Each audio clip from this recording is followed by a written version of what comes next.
Dumping yard తరలించాలని మరియు biomining స్పీడ్గా చేసి ఏదైతే డంపింగ్ యార్డ్ నుంచి పొగ వెలువడుతుందో దాన్ని వెంటనే ఆపాలని చెప్పి ఈరోజు లెక్చరర్స్ కాలనీ నందు ప్రజా సంఘాల ఆధ్వర్యంలో రౌండ్ టేబుల్ సమావేశం నిర్వహించడం జరుగుతూ ఉంది.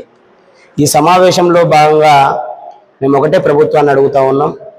కాబట్టి మేము రాబోయే రోజుల్లో దీని మీద పెద్ద ఎత్తున ప్రజలందరినీ కలుపుకొని పోరాటాలకి సిద్ధపడతామని తెలియజేస్తూ నా పేరు వీరేంద్ర, ప్రగతిశీల ప్రజాస్వామ్య విద్యార్థి సంఘం అనంతపురం జిల్లా. నా పేరు Krishnappa, retired RIO, lecturers colony president. మాకు గత 20 సంవత్సరాల నుంచి ఈ డంపింగ్ యార్డ్తో ఇబ్బంది పడుతున్నాము. నాడు పట్టణానికి చివరిలో బయట వెలుపల ఉన్న ఈ డంపింగ్ యార్డు నేడు పట్టణం మధ్యలో అయిపోయింది. దీని నుంచి దాదాపు 10-15 కాలనీల వాళ్ళు ఆ పొగతో ఇబ్బంది పడుతున్నాం. వెంటనే దీన్ని తరలించే ఏర్పాటు చేయాలా.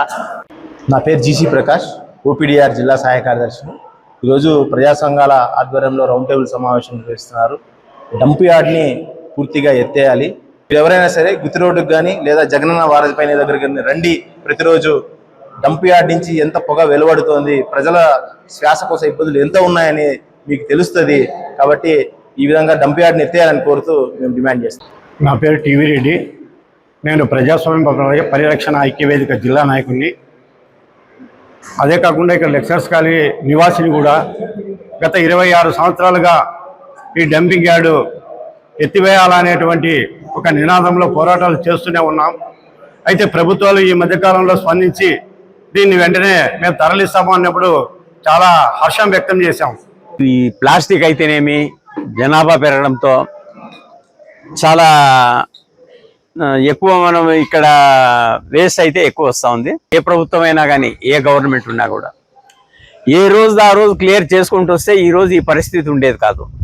కూడా కాంగ్రెస్ వాళ్ళు పట్టించుకోరు, వైఎస్ఆర్ వాళ్ళు పట్టించుకోరు, తెలుగుదేశం వాళ్ళు పట్టించుకోరు, ఎవరు పట్టించుకోరు. ఎందుకంటే అన్నీ చూస్తాం. ఇప్పుడైనా కూడా ప్రభుత్వం, ఏ ప్రభుత్వం ఉన్నా కూడా ఏ రోజు ఆ రోజు క్లియర్ చేసుకుంటూ వస్తే తప్ప ఇది క్లియర్ అయ్యేదానికి అవకాశం లేదు. దానికి మిషన్లు ఎక్కువ పెట్టేసి దాన్ని తొందరగా క్లియర్ చేయిస్తేనే గవర్నమెంట్ ఏదున్నా కూడా ప్రజలకు సౌకర్యం ఉంటుంది. 30 ఏళ్ల కిందట కూడా అక్కడంతా పొగ వచ్చి దాదాపుగా 10-15 మంది చనిపోయినారు పొగకి 30 ఏళ్ల కిందటే. కాబట్టి ఏ ప్రభుత్వం వచ్చినా కూడా వాళ్ళ ప్రజల సౌకర్యం అయితే చూసుకోవడం లేదు. ఇకనైనా కూడా ఏ గవర్నమెంట్ ఉన్నా కూడా దీన్ని క్లియర్ చేయిస్తేనే ప్రజలు బాగుపడేదానికి అవకాశం ఉంటుంది. ఎందుకంటే ప్రతి పైసా కూడా ప్రజలు ట్యాక్స్ పేయర్సే. ప్రతి రూపాయలు కూడా 10 రూపాయలకి గవర్నమెంట్ కడుతున్నాం. ఓ ఇల్లు కట్టాలంటే 1 కోటి రూపాయలు ఏంటంటే 50 లక్షలు గవర్నమెంట్కి ఇస్తున్నాం.